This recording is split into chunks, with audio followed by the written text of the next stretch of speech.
I grew up as a suburban native in a predominantly white town outside of Chicago, Illinois. I was actually born in Minnesota, but only lived here briefly after my birth. It wasn't until I came to Minnesota again that I realized the significance of being born here, then returning. I was the only native student in my entire town, which felt lonely sometimes.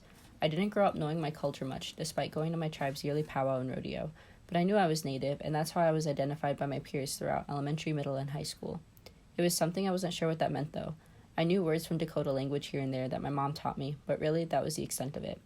As I grew older, though, I started to take a greater interest in learning what being Native American meant. I hadn't quite grasped the concept of being Dakota, though.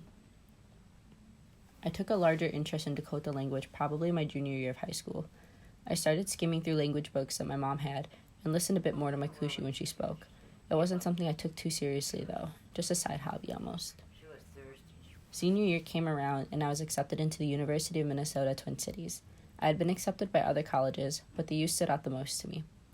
From the start, I had Native recruiters and admissions people reach out to me and show me how much Native American support there was on campus.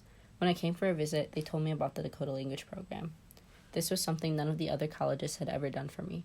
Reach out and show me what resources there were, especially for a displaced Native person like myself. It really wasn't until I came to the U and met other Native people and learned more about what it meant to be Dakota, not just Native, that impacted who I am now. Having that support I never knew I needed changed me. The most influential part of my college experience, though, has been the Dakota language classes. This class really provided the basis for me to get out of my shell and learn more about what it meant to be Dakota. I can remember that in high school I was always very shy and quiet, always felt anxious. I guess on further reflection, this could have been due to how I grew up. It was dysfunctional, and I didn't realize it until later. As far as school went, I felt alienated based off my skin tone and heritage. Being the only Native person at school was isolating.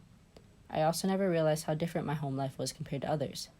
My mom was gone for a year, I think, stationed in Iraq after 9/11, but after she came back, she was depressed, had PTSD and other PTSD-related outbreaks. This manifested in rage during my younger years, which caused her and my dad to divorce, and alcoholism as I grew up.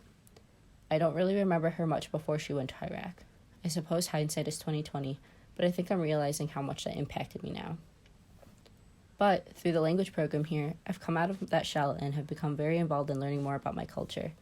It's been healing and therapeutic to learn the language that my past relatives spoke. Healing from trauma that I learned comes with being Native in United States society. It's connected me with something I never realized I was missing in my life.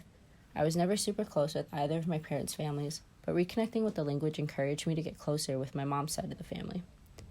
I remember working my freshman year of college, barely into the language program, when I met a relative at this Native American store I worked at. When we talked, we realized we were related, and when she learned I was taking the language classes, I remember her saying, "You know, your Kushi, your grandma, is a very good speaker, one of the best I know," and that blew my mind.